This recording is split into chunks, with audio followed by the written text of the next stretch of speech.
Hola, bienvenidos. Hoy vamos a meternos de lleno en un tema que es, bueno, crucial, ¿no? La salud universal en las Américas. Queremos ver un poco dónde estamos, qué barreras siguen ahí y sobre todo qué se propone para que todo el mundo tenga acceso a la sanidad que necesita.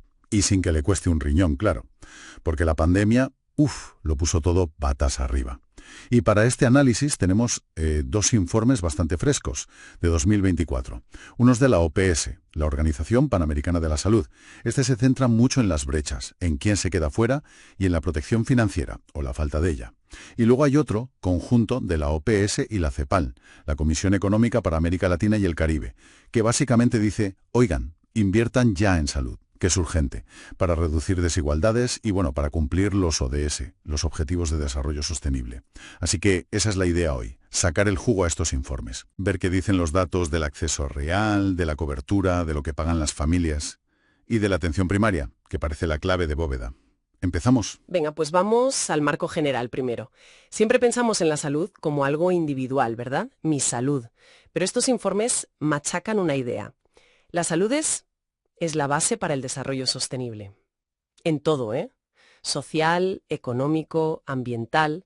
No es un capricho, es el cimiento, totalmente. Es que el ODS 3, el de garantizar vida sana y bienestar, no va por libre. Está superconectado con otros, como erradicar la pobreza, el ODS 1, o la educación de calidad, el 4, o la igualdad de género, el 5. La COVID nos lo enseñó a las bravas, ¿no? Cómo un problema de salud frena todo lo demás. El informe OPS-CEPAL lo deja clarísimo. Sin salud, pues no hay desarrollo sostenible que valga. Entendido. Entonces, cuando usamos el término salud universal, ¿qué significa exactamente en este contexto?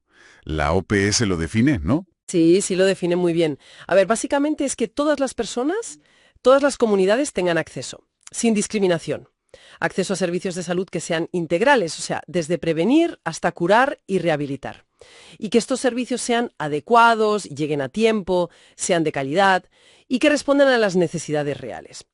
Y la parte crucial, que usarlos no te arruine, especialmente si estás en una situación vulnerable.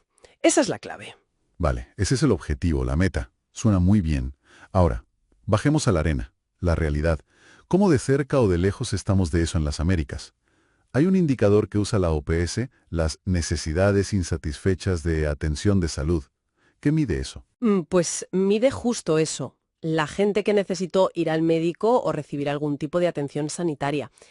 Pero no fue, o porque no pudo, o porque no consultó a quien debía, por las razones que sean, las barreras, ¿no? Y los datos que hay en el informe de la OPS son bastante impactantes.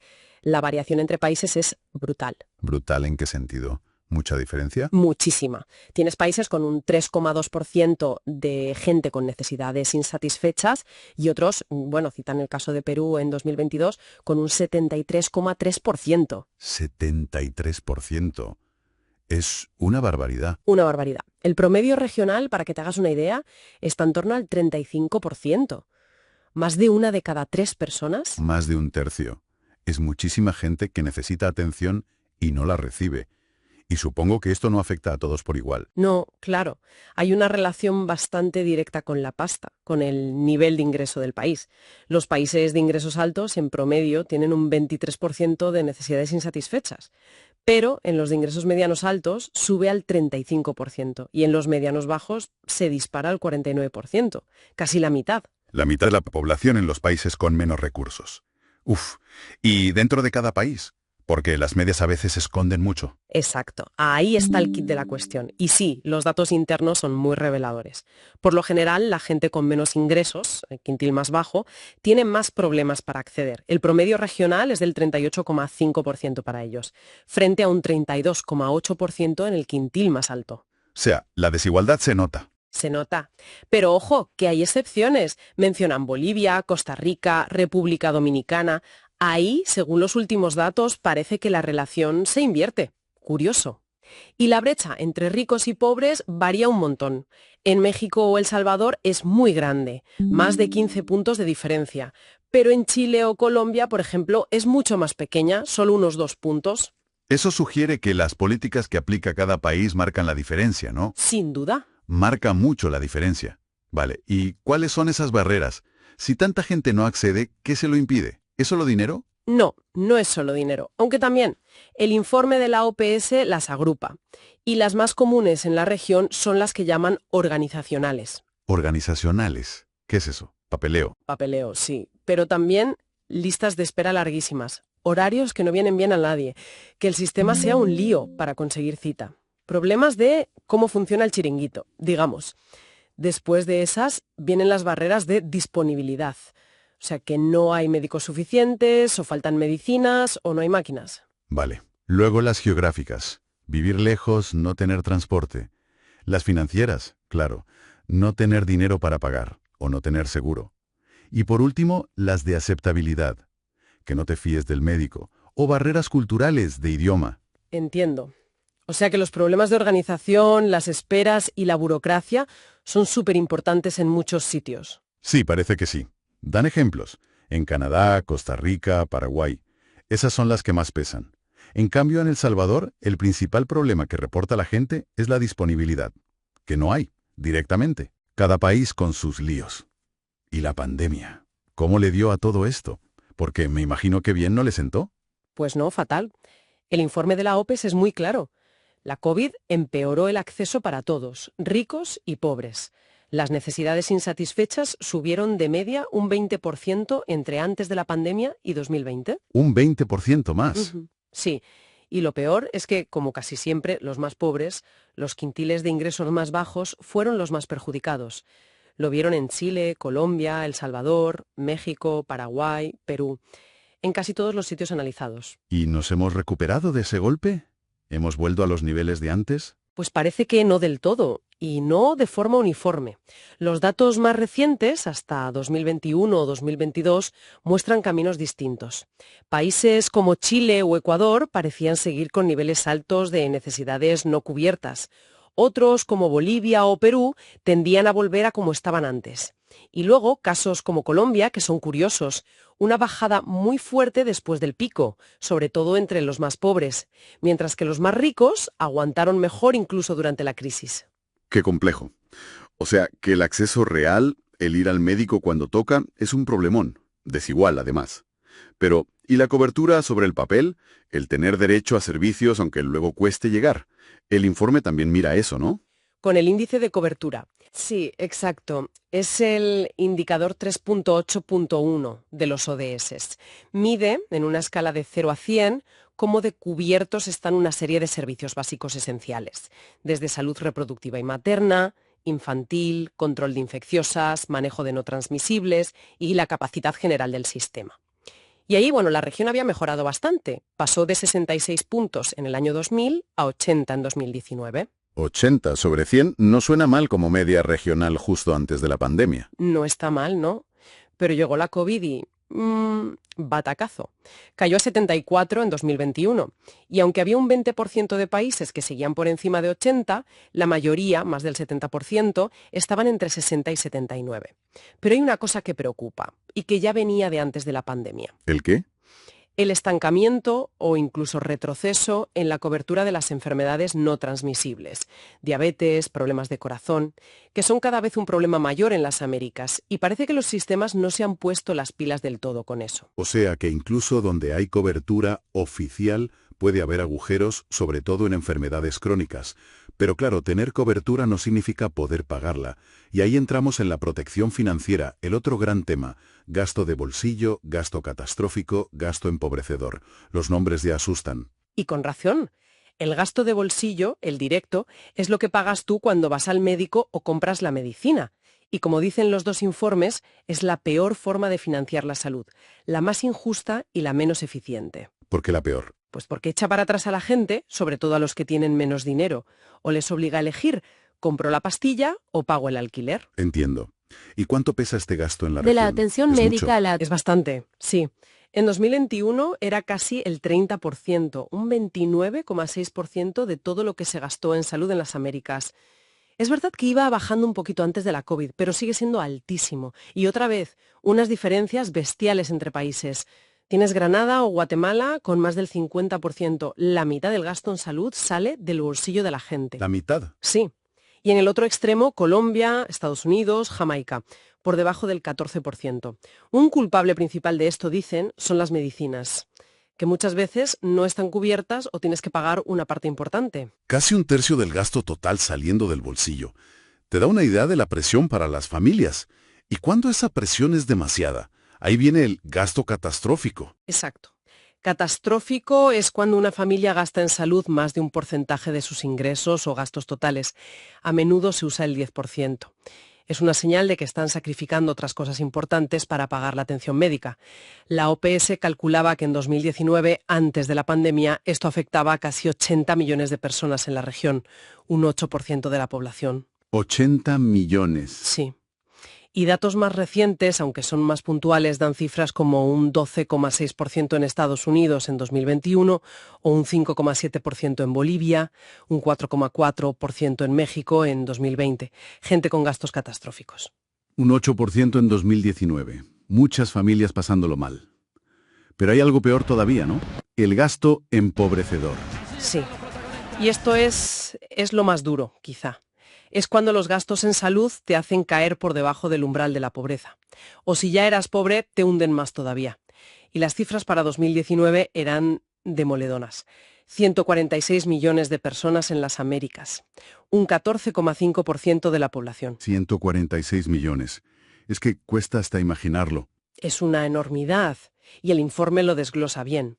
De esos 146 millones, unos 13 millones no eran pobres, pero cayeron en la pobreza por pagar la salud. Y los otros 134 millones ya eran pobres, y los gastos médicos los dejaron aún peor. Madre mía. Y también se ven vulnerabilidades claras. Por ejemplo, los hogares donde solo viven personas mayores suelen tener más gasto catastrófico. Citan Costa Rica, 16,3% en esos hogares frente al 4,3% en hogares más jóvenes. ¿Y quiénes son los más vulnerables a caer en la pobreza por enfermar? Al gasto empobrecedor. Ahí los datos apuntan sobre todo a la gente del campo, los hogares rurales y también los hogares donde viven varias generaciones juntas. Ponen el ejemplo de Perú. Casi la mitad, el 48,9% de los hogares rurales se empobrecieron o se hundieron más por gastos de salud, comparado con el 13% de los urbanos. Y hay una relación muy clara en los datos. Cuanto más pobre es un país en general, más probable es que su gente sufra gasto empobrecedor por salud. Es un círculo vicioso terrible. El panorama es complicado, desde luego. Acceso desigual, barreras de todo tipo, cobertura que falla en cosas clave y un coste que arruina a millones. Frente a esto, ¿qué dicen los informes? ¿Por dónde tirar? Parece que hay un consenso fuerte en una estrategia: reforzar la atención primaria de salud, la APS. Sí, totalmente. La APS sale como la gran apuesta en ambos documentos. Y es clave entender bien qué significa. No es solo el ambulatorio de la esquina, ¿eh? Es un enfoque mucho más amplio. La definen como una forma integral de ver la salud y el bienestar, centrada en la gente, en las familias, en la comunidad, que abarca todo: lo físico, lo mental, lo social, desde promocionar la salud y prevenir hasta tratar, rehabilitar y cuidar al final de la vida. Y todo esto lo más cerca posible de donde la gente vive y trabaja. Suena muy bien en teoría, pero ¿por qué es tan crucial? ¿Por qué poner el foco ahí? Pues porque tiene muchas ventajas, como argumentan los informes. Si tienes una APS fuerte, mejoras el acceso para todos, porque está más cerca. Haces que el sistema aguante mejor los golpes, sea más resiliente. Se vio en la pandemia. Los países con mejor APS respondieron mejor. Ah, mira. Permite atacar los problemas sociales que causan enfermedad allí donde surgen, trabajando con la comunidad. Y encima, a la larga, es más barato, más costo efectivo. El marco de la OPS detalla cómo hacerlo. Hace falta liderazgo político, dinero, que la gente participe y luego cosas operativas, como organizar la atención, tener personal suficiente y bien repartido, medicinas, tecnología. El informe con la CEPAL insiste mucho en que sea integral, conectada con la salud pública, con otros sectores y con participación social de verdad. O sea, la receta es más y mejor atención primaria. Pero eso no es gratis. Los informes hablan de invertir más dinero público. Dan cifras. Sí, mencionan una referencia que se usa bastante, que la OPS propone como meta, que los países gasten al menos el 6% de su PIB, de su riqueza, en salud pública. ¿El 6% del PIB? Eso es. y que de ese dinero, como mínimo el 30%, vaya directo a la atención primaria, sobre todo al primer nivel, al centro de salud. ¿Y cómo vamos con esa meta del 6% en la región? ¿Llegamos? Pues de media, no. El dato más reciente que citan, de 2021, dice que estamos en un 4,5% del PIB. Lejos aún. Bastante lejos, sí. Queda trecho para llegar a ese 6%. Por eso insisten tanto en que la financiación tiene que ser sostenible, que se pueda prever y que se use bien el dinero.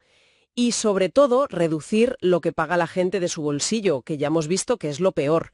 Mencionan alguna iniciativa como lo del copago cero en Chile para la gente del sistema público como un paso en esa dirección. O sea, invertir más y mejor, sobre todo abajo, en la base. Pero basta con echar más dinero al sistema sanitario y ya está. Pues parece que no. Es necesario, pero no es suficiente. Y ahí el informe de OPS y CEPAL es muy claro. Habla de la necesidad vital de la acción intersectorial. Intersectorial. Sí, coordinar salud con todo lo demás que influye. La protección social, la educación, el trabajo, la vivienda, el medio ambiente. Hay que ir a las causas de las causas, a los determinantes sociales. Trabajar juntos. Y también insisten contar con la sociedad civil, con las comunidades, que su papel fue fundamental en la pandemia, por ejemplo, para llegar a los más vulnerables, para adaptar las medidas a cada sitio. La salud no se construye solo en los hospitales, ¿sabes? Me queda claro. Si hacemos balance, la salud es el eje central para el desarrollo en las Américas. Eso está clarísimo. Pero la región tiene unos desafíos gigantescos para que eso de la salud universal sea real para todos. Mucha gente con necesidades sin cubrir, barreras económicas que te llevan a la pobreza, desigualdades enormes entre países y dentro de ellos. La pandemia lo empeoró todo, sí, pero quizá también ha servido para reforzar el camino a seguir, ¿no? Fortalecer la atención primaria a tope y aumentar la inversión pública, pero con cabeza, de forma estratégica y que dure. El informe CEPAL-OPS lo dice tal cual. Es una urgencia. Hay que moverse ya para darle la vuelta a los retrocesos de la pandemia y volver a la senda de los ODS. Y aunque es verdad, y los propios informes lo admiten, que hay limitaciones con los datos. A veces no se mide igual en todos sitios, o las definiciones varían un poco, y comparar es difícil. Claro. Pero aún así, lo que nos presentan es súper valioso. Nos da una foto bastante buena de dónde estamos, dónde están los agujeros más grandes, quién lo pasa peor, y sobre todo nos da pistas claras para orientar las políticas y las acciones, a nivel regional y en cada país. Es una base sólida. Sin duda, una base para actuar. Y, para terminar, me queda una reflexión dando vueltas. Los informes dejan clarísimo que la salud de la gente depende muchísimo de su nivel de ingresos, de su educación, de dónde vive, de su casa. Los determinantes sociales, vaya. Si esto es así, y parece que lo es, ¿hasta qué punto podemos esperar que arreglando solo el sistema sanitario, por mucho que haga falta, consigamos una igualdad real en salud? ¿Qué otros cambios más profundos, sociales, económicos, tendrían que ir de la mano de esa inversión en salud para atacar de verdad las raíces de la desigualdad que marcan la vida y la muerte de tanta gente en las Américas? Ahí lo dejo, para seguir pensando.